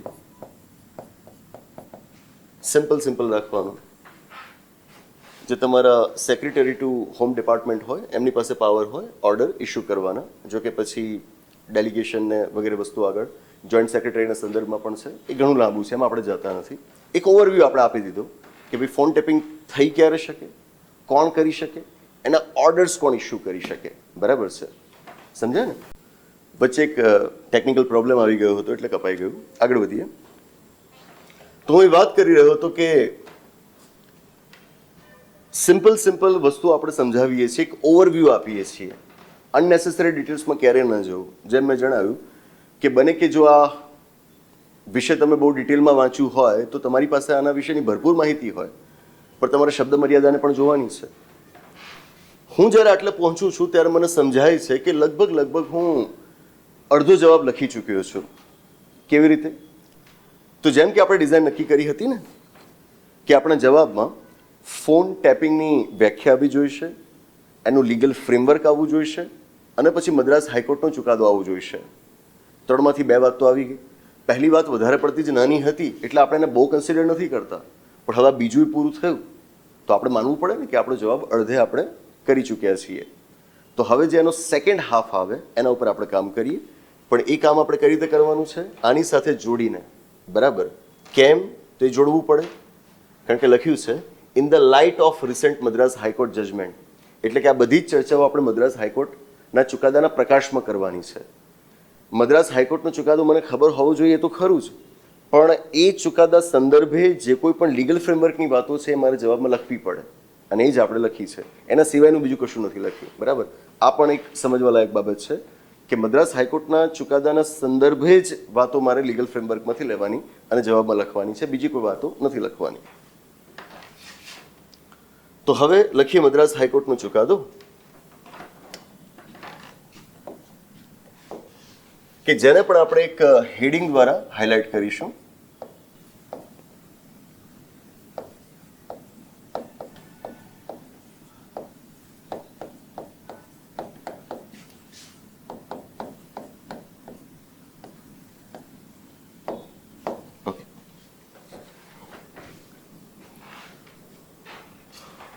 મદ્રાસ હાઈકોર્ટ 2011ના વર્ષનો યુનિયન હોમ ડિપાર્ટમેન્ટના સેક્રેટરીનો એક આદેશ હતો.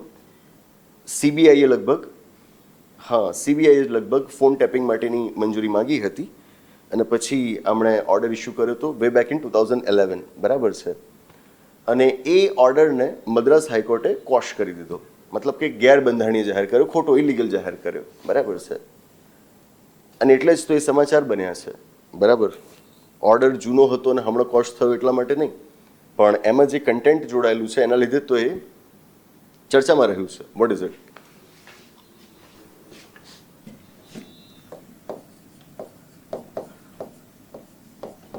મદ્રાસ હાઈકોર્ટે તાજેતરમાં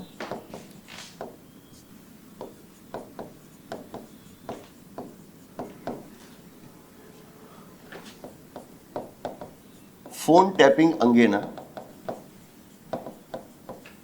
એક 2011ના, તમને 2011 યાદ નથી, ચિંતા ના કરો, લખી દો એક જૂના આદેશને. એક્ઝેક્ટ યર્સ યાદ હોય જ એવું જરૂરી નથી, બરાબર છે. તો કોઈ વાંધો ના આવે, બરાબર. એવું જ્યારે નહીં વિચારવાનું કે હું અહીંયા આગળ જે પ્રિસિઝન સાથે ફેક્ટ્સ લખું છું એ બધા જ તમને ત્યાં આગળ યાદ આવશે, બરાબર છે. એ ન બને, બરાબર છે.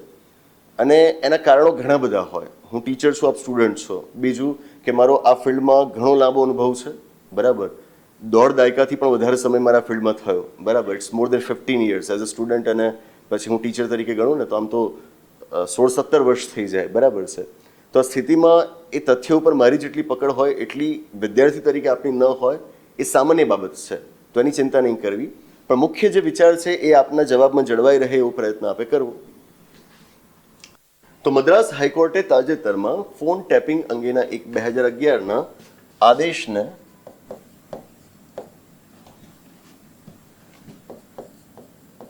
ગેરમાન્ય રાખ્યો હતો.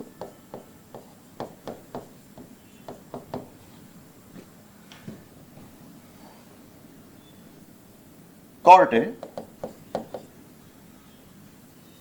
ધ્યાનથી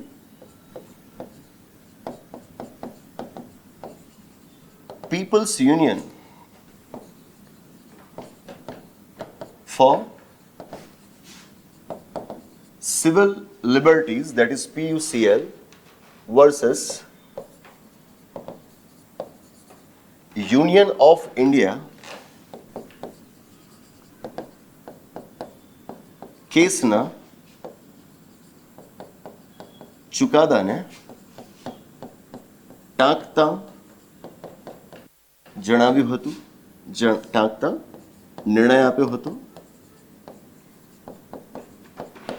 કે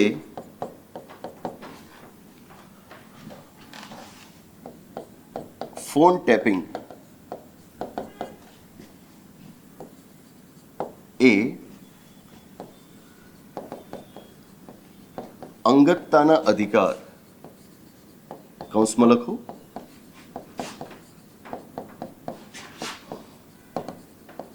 right to privacy નો ઉલ્લંઘન છે. અને હું રાઇટ ટુ પ્રાઇવસીને હાઇલાઇટ કરી દઈશ. હું આશા રાખું કે આપને આ બધા કેસીસના નામ ખબર છે. PUCL versus union of India case landmark judgment હતું એ, and it was related to right to privacy. આમ તો PUCL એક બહુ રાઇટ્સ બેઝડ ઓર્ગેનાઇઝેશન છે, રાઇટ્સ માટે લડતું એક ઓર્ગેનાઇઝેશન છે. એણે રાઇટ ટુ ફૂડ માટે પણ કામ કરેલું છે, રાઇટ ટુ ઇન્ફોર્મેશન માટે પણ કામ કરેલું છે, બરાબર. તો એની ઘણી બધી વાતો તમે ટાંકી શકો અલગ અલગ સવાલોની અંદર, પણ સ્પેસિફિક જ્યારે રાઇટ ટુ પ્રાઇવસીની વાત આવે ત્યારે તમે આ કેસ વગર આગળ ન વધી શકો, બરાબર છે. તો આવું એક કામ તમે કરી શકો કે તમે આવું એક લિસ્ટ બનાવી રાખો, બરાબર છે. અને જેટલું પણ મીડિયામાં સારા એવા ન્યૂઝપેપર્સમાંનું રિપોર્ટિંગ થયું છે ને મદ્રાસ હાઈકોર્ટના જજમેન્ટ વિશે, એ ધ હિન્દુ હોય કે ઇન્ડિયન એક્સપ્રેસ હોય કે કોઈ પણ હોય, બરાબર, મિન્ટ હોય, કોઈ પણ ઓનલાઈન પોર્ટલ, એ બધામાં તમને આ PUCL વાળા કેસનો ઉલ્લેખ જોવા મળશે જ, બરાબર. તો આ હું તમને કંઈ નવું નથી આપી રહ્યો, જે પેલા એડિટોરિયલ્સમાં છે એમાંથી જ લઈને આપી રહ્યો છું, બરાબર છે. પણ એને ટાંકવું, પછી એવું પણ બને કે એડિટોરિયલ્સ તમે વાંચો છો પણ આવા કેસીસનો ઉલ્લેખ ત્યાં આગળ છે અને તમે ટાળો છો, આવું પણ બને ને, એ ન થવું જોઈએ.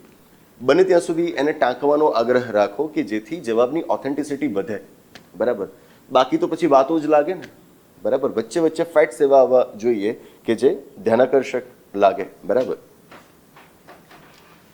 સૌથી મોટી વાત જ આ હતી. હું કોઈકની સાથે ફોન પર વાત કરતો હોઉં અને એ બીજું કોઈક સાંભળતું હોય મારી મરજી વિરુદ્ધ, તો એ તો મારા અંગતતાના અધિકારનું ઉલ્લંઘન થાય એમ કહેવાય. That thing, right to privacy આગળ વાયોલેટ થાય છે, બરાબર. અંગતતાનો અધિકાર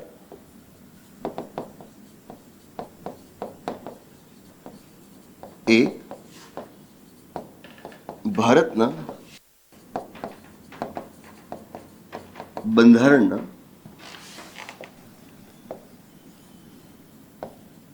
અનુચ્છેદ 21માં અપાયેલ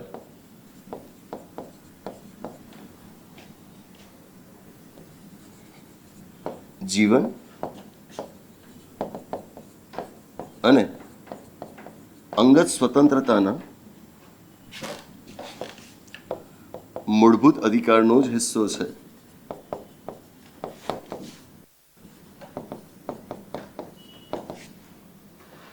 it is part of fundamental right to life and personal liberty, બરાબર છે. મતલબ કે મેં એને અનુચ્છેદ 21 સાથે જોડીને પણ બતાવ્યું.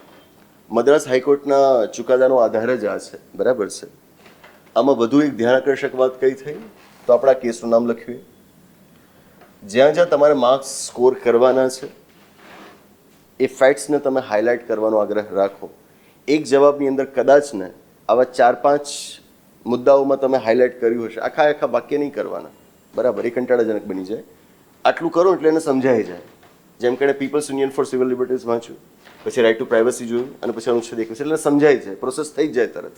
જેમ કે તમે ધારો કે આ સેશન એટેન્ડ ના કરતા હો અને વિચારો કે એકદમથી તમારી સામે આ કોઈક સ્લાઇડ લાવીને મૂકી દે તો તમને તરત સમજાઈ જાય કે બરાબર, તો એને પણ સમજાઈ જાય. એ વિચાર સાથે આપણે એને હાઇલાઇટ કરી રહ્યા છીએ, બરાબર છે.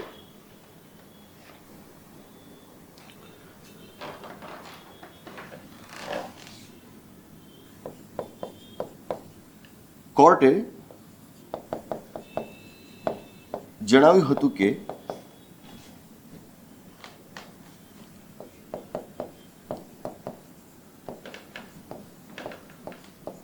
કાયદાની અનુમતિ વગર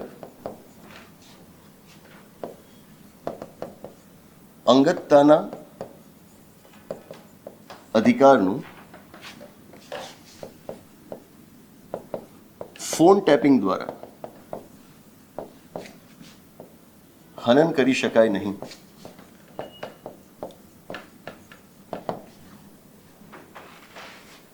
કોર્ટે જણાવ્યું હતું કે કાયદાની અનુમતિ વગર અંગતતાના અધિકારનું ફોન ટેપિંગ દ્વારા હનન કરી શકાય નહીં. મતલબ શું થયો? આપણે સૂચવી શું રહ્યા છીએ? કોર્ટે કહ્યું છે, આપણે કહીએ છીએ કે તમે જો ફોન ટેપિંગ કરો છો તો એ અંગતતાના અધિકારનું ઉલ્લંઘન કહેવાય. આ તમે કાયદાની અનુમતિ વગર ના કરી શકો. મતલબ જો કાયદાની અનુમતિ હોય તો તમે કરી શકો છો. કાયદાની અનુમતિ વગર તમે ફોન ટેપિંગ દ્વારા કોઈકનો રાઇટ ટુ પ્રાઇવસી ન છીનવી શકો. મતલબ શું થયો એનો? કે જો કાયદો અનુમતિ આપતો હોય તો પછી અંગતતાના અધિકારને બાજુ પર મૂકીને તમે ફોન ટેપિંગ કરી શકો છો. સવાલ છે, શું કાયદો અનુમતિ આપે છે? હા, એ તો આપણે ભણ્યા અગાઉ, એ તો આપણે લખ્યું. કાયદો અનુમતિ આપે છે. કયો કાયદો? Telegraph act 1885. પણ જો અનુમતિ આપે છે તો એ અનુમતિ સાથે શરતો પણ જોડે છે. કઈ શરતો? પબ્લિક એમરજન્સી અને પબ્લિક સેફટી, આ બે સંજોગો સર્જાયા હોય તો જ તમે ફોન ટેપિંગ કરાવી શકો. અને આનાથી દેશનું સાર્વભૌમત્વ, તેની અખંડિતતા, રાજ્યની સલામતી, અન્ય દેશો સાથેના આપણા મૈત્રીભર્યા સંબંધો, જાહેર વ્યવસ્થા આ જોખમમાં મુકાવાની શક્યતા હોય અને ગુનાની ઉશ્કેરણીનો જો મામલો જણાતો હોય તો તમે ફોન ટેપિંગ કરાવી શકો, એમને એમ નહીં. મતલબ કે કાયદો અનુમતિ તો આપે છે, પણ અનુમતિ આપવાની સાથોસાથ એ શરતોને પણ જોડે છે. બરાબર ને? That thing.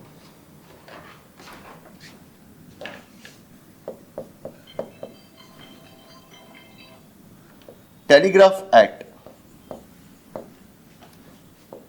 1885 ની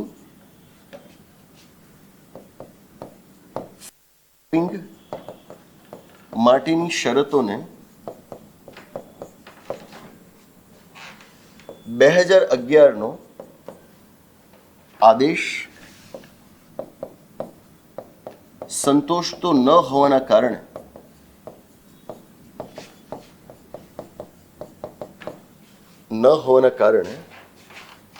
તેને ગેરમાન્ય જાહેર કરાયો છે.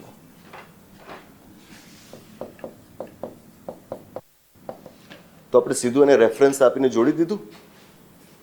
અગાઉ જે વાત કરી હતી આપણે એની સાથે એને જોડી દીધું. ટેલિગ્રાફ એક્ટનો પણ આપણે ઉલ્લેખ અહીંયા આગળ કરી દઈએ છીએ. જવાબ આમ તો પૂરો જ થઈ જાય છે, પણ તોય છેલ્લે ટહુકો કરવો હોય તો કરી દેવાય કે આમ વ્યક્તિગત અંગતતાના અધિકાર અને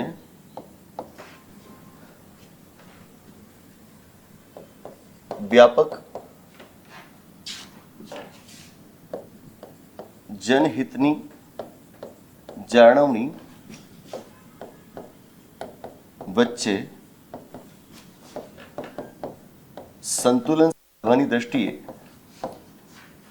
સંતુલન સાધવાની દ્રષ્ટિએ આ ચુકાદો મહત્વપૂર્ણ છે. સમજાયું?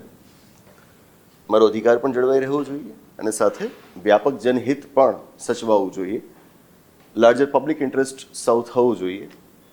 એ દ્રષ્ટિએ આ બંનેને બેલેન્સ કરવાની દ્રષ્ટિએ આ ઘણો જ મહત્વપૂર્ણ ચુકાદો છે એવું આપણું તારણ છે.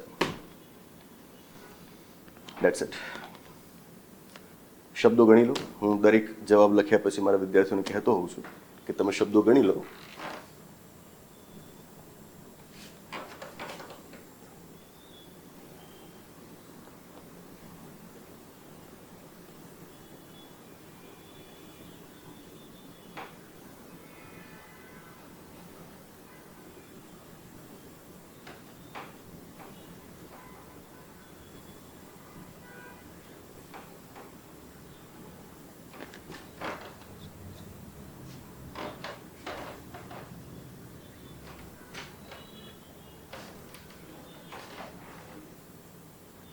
મારે ગણતરીમાં 93 શબ્દો થયા. એકાદ બે આગળ પાછા હોઈ શકે. આના 93 માની લઈએ અને આના એટલા જ હશે અંદાજ આસપાસ 200 શબ્દો થઈ જાય છે. 200 એટલે એક્ઝેક્ટલી 200 ના હોય, બરાબર. એ 210 થાય તો ચાલે, હું તો કહીશ કે 215 થાય તો પણ ચાલે. બને ત્યાં સુધી ઉપર ન જતા, બરાબર, કારણ કે પાછળ તમને જ તકલીફ પડશે. તો આદર્શ રીતે 200 થી થોડાક ઓછા શબ્દોમાં તમારો જવાબ પતી જાય એવો પ્રયત્ન કરજો. 185, 190, 195 ચાલે. 180માં પતી જાય તો પણ ચાલે. જો કન્ટેન્ટ પૂરતું આવી જતું હોય ને તો 180 શબ્દોમાં પણ ચાલી જાય, બરાબર છે. જેટલા શબ્દો લખો એટલા. શરત એટલી કે આ જે મેં મુદ્દાઓ તમને બતાવ્યા એ આ સવાલના જવાબમાં અપેક્ષિત છે, બરાબર છે. આટલું તો આવવું જ જોઈશે. ઇંગ્લિશ મીડિયમમાં પાછો અલગથી સેશન બનાવવું ને એને લખીને બતાવવું એના કરતાં બહેતર છે કે આપણે અત્યારે જ એને ઇંગ્લિશમાં ટ્રાન્સલેટ કરી લઈએ. જે મિત્રો ઇંગ્લિશ મીડિયમમાં તૈયારી કરતા હોય એમના માટે. The question is, in the light of recent Madras High Court judgment, discuss the legal framework for phone tapping in India. How do we translate it? Phone tapping means where a person's telephonic conversation is heard by someone else without his approval. Then you have to give that headings, legal framework. In India, phone tapping is legally allowed under the provisions of Telegraph Act 1885. According to the provision, when there are circumstances related to public emergency and public safety which endanger sovereignty and integrity of India, security of state, friendly relations with other countries, public order, or they are related to the incitement of commission of an offense. Right? That's it. The law enforcement agencies of the central as well as state governments, law enforcement agencies as well as the intelligence agencies of the central and state governments are allowed to do phone tapping. For the same purpose, the secretaries to the home department of central and state governments are authorized to issue the orders. Madras High Court judgment. Recently, Madras High Court declared a 2011 order related to phone tapping as illegal. The court, while referring to the People's Union for Civil Liberties versus Union of India case judgment, decided that phone tapping is violative of the right to privacy. Right to privacy is part of fundamental right to life and personal liberty under Article 21 of the Constitution of India. Court said that without the authority of law, one cannot take away the right to privacy through phone tapping. The 2011 order did not satisfy the conditions mentioned in Telegraph Act 1885, and that is why it was declared illegal. Thus, this judgment can be considered to be a very important judgment as regards creating a balance between right to privacy and larger public interest. આશા રાખું કે તમે લખી લીધું હશે ને આ બધા videos છે પાછળ જઈ જઈને પણ આપણે કરી શકીએ. That's it. ઘણો લાંબો એવો સેશન થઈ ગયો. મેં વિચાર્યું હતું કે 15 મિનિટમાં આટોપી લઈશ, પણ આવા કામમાં સમય લાગતો હોય છે. તો બસ આ એક ગાઈડલાઈન હતી તમારા માટે. જવાબ લખવા કેવી રીતે? જવાબ આ રીતે જ લખાય, બરાબર. હું તમારી સામે સવાલ લઈને આવી જાઉં અને પછી એનો જવાબ લખેલો જ હોય પહેલેથી અને વાંચી જાઉં. વાંચતી વખતે વચ્ચે વચ્ચે એક્ટિંગ કરતો રહું, બરાબર, કે આમાં આ લખ્યું છે તે લખ્યું છે. એ બધું નહીં, એ બધું ખોટું. જવાબ લાઈવમાં લખાય તો જ સાબિત થાય કે લખાવનારને પણ એ આવડે છે. તો આશા રાખું કે આન્સર રાઇટિંગની આ પદ્ધતિ આપને ગમી હશે. આપને પહેલાં તો સમજાવ્યું હશે ને પછી ગમી હશે. બસ આ જ પ્રમાણે કરતા રહેજો, બરાબર. જે કરો એ પણ આ પદ્ધતિને તમે જાળવી રાખજો તો પરીક્ષામાં તમને ખૂબ લાભ થશે. અને આવા ખાલી 5 ક્વેશ્ચન્સ તમે સબ્જેક્ટ વાઇઝ કરી નાખજો, બહુ થઈ જશે. મીન્સ માટે બહુ થઈ જશે, બરાબર. એનાથી તમારા મગજમાં એક માહોલ બની જશે આન્સર રાઇટિંગ માટેનો. એ માહોલ જરૂરી છે, બરાબર. સવાલ ગમે તે પૂછાય, અમુક બેસિક્સ છે કે જેને તમે જાળવી રાખો ને તો જવાબ સારો જ બને. તમારી ભાષા ઉપરની પકડ હોય, તમને ખબર હોય કે વચ્ચે ક્યાં ક્યાં મારે પોઝિસ લેવાના છે, ક્યાં ક્યાં હેડિંગ્સ આપવાના છે, બરાબર. કામ થઈ જાય. મેન્સ મારા અંગત મત પ્રમાણે પ્રિલિમ્સ કરતાં સરળ બની જાય. જો તમે કરંટ અફેર્સને સારું વાંચતા હો ને તો હું હંમેશા મારા વિદ્યાર્થીઓને કહું છું કે પ્રિલિમ્સ કરતાં મને મેન્સ બહુ સરળ લાગે છે, બરાબર. એટલે મિત્રો ક્યારેય ગભરાતા નહીં. વિદ્યાર્થી મિત્રો કે જેમને પરીક્ષા આપવાની છે એ જ્યારે ગભરાતા નહીં. પ્રશ્નો એની આસપાસના જ હોય છે. હમણાં જ સ્ટેટ ટેક્સ ઇન્સ્પેક્ટરની મુખ્ય પરીક્ષા લેવાય. હમણાં મેં એની સોશિયલ મીડિયા ઉપર લગભગ આજે જ ઇમેજ પણ શેર કરી હતી કે આપણા ડીવાયએસઓનો કોર્સ બરાબર કે જે આમ કહેવાય કે પ્રિલિમ્સ માટે છે, આપણે એવું ક્યારે રાખતા જ નથી, પ્રિલિમ્સ મેન્સ ઇન્ટરવ્યુ બધું ભેગું જ હોય છે, પણ લોકો એવું માનતા હોય તો માનવા દઈએ બરાબર. તો એ જે હમણાં આપણે પ્રિલિમ્સ માટેનો કોર્સ પણ મૂકેલો છે, તો એ કોર્સની મદદથી STI મેન્સના ઘણા ખરા જવાબોને લોકો લખીને આવ્યા બરાબર. એની ઇમેજ પણ આપણે એક શેર કરેલી હતી આજે સોશિયલ મીડિયાના પ્લેટફોર્મ્સ પર. મતલબ કે આપણી દરેક બેચમાં, દરેક ઓનલાઈન કોર્સમાં કે આપણા પુસ્તકોમાં કન્ટેન્ટ આ મુજબનું જ પીરસાયેલું હોય છે બરાબર. એક વખત ભણો પણ સારું ભણો બરાબર છે, એક વખત ભણવું પણ સારું ભણવું, એક વખત તૈયારી કરવી પણ શ્રેષ્ઠતમ તૈયારી કરવી, સારામાં સારા માપદંડોને આપણે પામવાનો પ્રયત્ન કરવો બરાબર.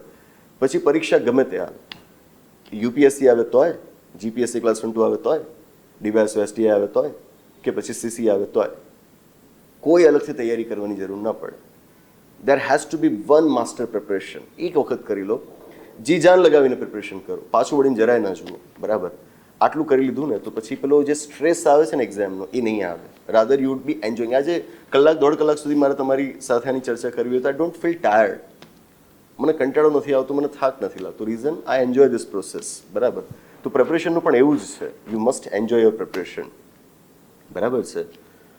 અને જેમ મેં આ સેશનની શરૂઆતમાં જાહેરાત કરી હતી, આપણો મેન્સ આન્સર રાઇટિંગ માટેનો કોર્સ પરમ દિવસે લોન્ચ થઈ રહ્યો છે. જે મિત્રો બહુ લાંબા સમયથી રાહ જોઈ રહ્યા હતા અને એમાં વચ્ચે ક્લાસ 1 2 પ્રિલિમ્સનું રિઝલ્ટ આવ્યું એટલે હવે એમની ઇંતેજારીમાં પણ ઝડપ આવી ગઈ છે બરાબર. એમની જે રજૂઆતો છે એમાં પણ એક અમને ક્યારેક ઉગ્રતા દેખાય છે કે સર ઘણા સમયથી કહો છો તો હજુ સુધી આવ્યું કેમ નથી. તો થોડું કામ બાકી હતું, મઠારવાનું હતું બરાબર. એ બધું પતી ગયું છે એટલે હવે જે સિમ્પલ એડિટિંગ અને અપલોડિંગનું કામ છે એ મોટાભાગે આવતીકાલ સુધીમાં પતી જશે અને પછી પરમ દિવસે તમારી પાસે કોર્સ હશે, અલગ અલગ કોર્સીસ હશે. આપની જરૂરિયાત પ્રમાણે આપ કોર્સ લઈ શકશો. એવું નથી કે એક જ કોર્સમાં બધું આપેલું હશે તો તમારે મોટો કોર્સ વધુ ફીસ ભરીને જ ખરીદવો પડે એવું નહીં રાખીએ આપણે. એને અલગ અલગ સેક્શન્સમાં ડિવાઈડ કરી નાખીશું. આપને જેટલી જરૂરિયાત હોય એ પ્રમાણેના કોર્સીસ આપ લેશો, પણ એ ક્લબ કરેલા હશે બરાબર. અમુક સબ્જેક્ટ્સને ક્લબ કરીને એક કોર્સ બનાવ્યો, બીજા અમુક સબ્જેક્ટ્સને ક્લબ કરીને બીજે કોર્સ બનાવ્યો, એ પ્રમાણે આપણે કરેલું હશે. એ તો આવશે એટલે એની આપણે વિધિવત જાહેરાતો કરીશું. અને છેલ્લે જે ડીવાયએસઓ STIનો આપણો જે કોર્સ છે, combined course online, polity, economy, history ત્રણેય સબ્જેક્ટ્સ મેં જ ભણાવેલા છે. તો આ કોર્સમાં ખબર નહીં શું સંજોગો એવા સર્જાયા છે કે જેટલા વિદ્યાર્થીઓ જોડાય અને પછી ઓફર પૂરી થાય એની સાથે જ એટલા જ વિદ્યાર્થીઓ કે જેટલા જોડાયા છે એમની માંગ આવી જાય, નવા વિદ્યાર્થીઓ એટલી સંખ્યામાં, અને કહે કે સર અમે ઓફરમાં ચૂકી ગયા બરાબર. આમ તો ગયા મહિને ઓફર મૂકી હતી, પછી એ બંધ જ થઈ ગઈ હતી 29 જૂને, પણ છતાં ઘણા બધા એટલે ઘણા બધા સેંકડોની સંખ્યામાં વિદ્યાર્થીઓ આવ્યા. એમણે કહ્યું કે સર અમારે બાકી છે, પાછી ઓફર લાવો. તો પાછી અમે લાવ્યા અને એ ઓફર પણ 6ઠી તારીખે પૂરી થઈ ગઈ હતી. પાછા અમુક વિદ્યાર્થીઓ આવ્યા કે સર અમે રહી ગયા છીએ, ટ્રાન્ઝેક્શન ફેલિયર્સ ને આ બધું. તો પાછી અમે એક દિવસ માટે એક્સટેન્ડ કરી 7મી તારીખે ગઈકાલે. આના પછી પણ ઘણાએ કહ્યું કે સર અમારે હજુ છૂટી જાય છે. એટલે પછી હવે એમ લાગે છે કે આખો મહિનો ઓફરનું રાખી જ દઈએ, પણ નહીં, એટલું બધું લાંબુ ના હોય. 2000થી પણ વધારે વિદ્યાર્થીઓએ આ કોર્સની મદદથી પોતાની તૈયારી કરી છે. એટલે પછી એમ થાય કે કોઈ રહી ના જાય તો વધુ સારું બરાબર. અને ગુણવત્તાયુક્ત શિક્ષણ ઓછામાં ઓછી કિંમતે મળી રહે તો સારું. એટલા માટે આ ઓફરને વધુ એક દિવસ માટે લંબાવી છે. 8 જુલાઈ આજના દિવસે આ ઓફર પૂરી થશે રાત્રે 12 વાગે. અને ખરેખર હવે કોઈ આયોજન નથી કે એને એક્સટેન્ડ કરીએ. એટલે આપના મિત્રો જો આ ઓફરનો લાભ લેતા હોય, આપ લેતા હો તો લઈ લેજો આજે 12 તારીખ સુધીમાં. ખબર નહીં પછી કદાચ કોઈ કારણોસર લંબાવીએ પણ ખરા, હું નથી જાણતો, અત્યારે કશું જ નક્કી નથી બરાબર. હાલ પૂરતું એટલું છે કે આપણે 12 વાગે આજે રાત્રે એ ઓફર પૂરી કરવાના છીએ. લગભગ નહીં લંબાય બરાબર છે, બાકી પછીનું પછી જોયું જશે. That's it. આપના સેશન વિશેના પ્રતિભાવ, આપને કેવું શીખવા મળ્યું એ અમને જણાવશો, કોમેન્ટ કરીને જણાવી શકો છો, વોટ્સએપ પર મેસેજ કરીને જણાવી શકો છો બરાબર છે. મને આપના પ્રતિભાવો સાંભળવા ગમશે. અને જેમ મેં ગુજરાતીની સાથોસાથ અંગ્રેજીમાં પણ કરીને બતાવ્યું, આવું આપ કરી શકો છો બરાબર છે. ભાષાએ કોઈ બંધન ન હોવું જોઈએ, એક ભાષામાં બંધાઈને ન રહેવું બરાબર. બને ત્યાં સુધી ગુજરાતી, હિન્દી, અંગ્રેજી ત્રણેય ભાષાઓ ઉપર મહારત હાંસલ કરવી બરાબર. સારી જાણવી, મહારત ઇન ધ સેન્સ સારી જાણવી, વ્યવહારમાં જેટલી જરૂરી છે એટલી જાણવી બરાબર. આજના સમયની માંગ છે અને અંગ્રેજીથી દૂર તો ન જ ભગાય બરાબર. હું આપની સામે એનું ભાષાંતર મેં તમને તાત્કાલિક કરીને બતાવ્યું. આટલી પકડ તમારી ભાષા ઉપર હોવી ઘટે બરાબર છે, જરૂરી છે. તો બસ બહુ લાંબી ચર્ચાઓ થઈ ગઈ, અટકાવી અહીં આગળ. તો આ હતું એક સેશન મેઇન્સ આન્સર રાઇટિંગ માટેનું. પહેલાં હું આપને જણાવું કે આવા સેશન્સ આપણે અગાઉ પણ કરેલા છે. વર્ષ 2 વર્ષ પહેલાં કહેવામાં આવા સેશન્સ આપણે 5-7 જેવા મૂકેલા છે, આ ચેનલ ઉપર મૂકેલા છે. એટલે ઘણા મિત્રો મને કહેતા કે સર મેઇન્સ માટે તમે આન્સર રાઇટિંગના સેશન્સ યુટ્યુબ પર કેમ નથી મૂકતા. તો મને નવાઈ લાગે કે તમે જો આટલા સમયથી આપણી સાથે જોડાયેલા હોવ, બને કે આ લોકો હમણાં જોડાયા હોય, બરાબર, પણ ધ્યાન થોડુંક આપજો કે જૂના વિડીયોઝ ઘણા બધા છે કે જેમાં આપણે ઘણી બધી વાતો કરેલી છે, ગોષ્ઠીઓ ઘણી બધી કરેલી છે, આવા સેશન્સ પણ આપણે કરેલા છે. તમે જો એ બધું જોઈ લેશો ને તો પણ તમારે હવે કંઈ નવું લેવાની જરૂર નહીં પડે, બરાબર છે, એટલું બધું છે ત્યાં આગળ. તો બસ એ છે, ઘણા બધા સેશન્સ જૂના છે, છતાં પણ હવે વિદ્યાર્થીઓની માંગ આવતી હતી એટલે મને થયું કે ચલો ઓફલાઈનમાં તો ભણાવીએ છીએ અને ઓનલાઈન રેકોર્ડિંગ પણ થાય છે, હવે યુટ્યુબ પર પણ 1-2 સેશન્સ મૂકીએ જેથી વિદ્યાર્થીઓ જાણી શકે. તો એટલા માટે આજના સેશનનું આયોજન કરેલું હતું. પછી પાછી અનુકૂળતા હશે તો બીજો કોઈક સેશન પણ આ રીતે બનાવીને મૂકીશ, બરાબર. હાલ પૂરતું આને અહીં આગળ રોકીએ છીએ. તો અટકાવીએ. આશા રાખું કે આપને શીખવા મળ્યું હશે. બસ એ જ આશા સાથે આ સેશનને સમાપ્ત જાહેર કરીએ છીએ. આભાર. નમસ્તે.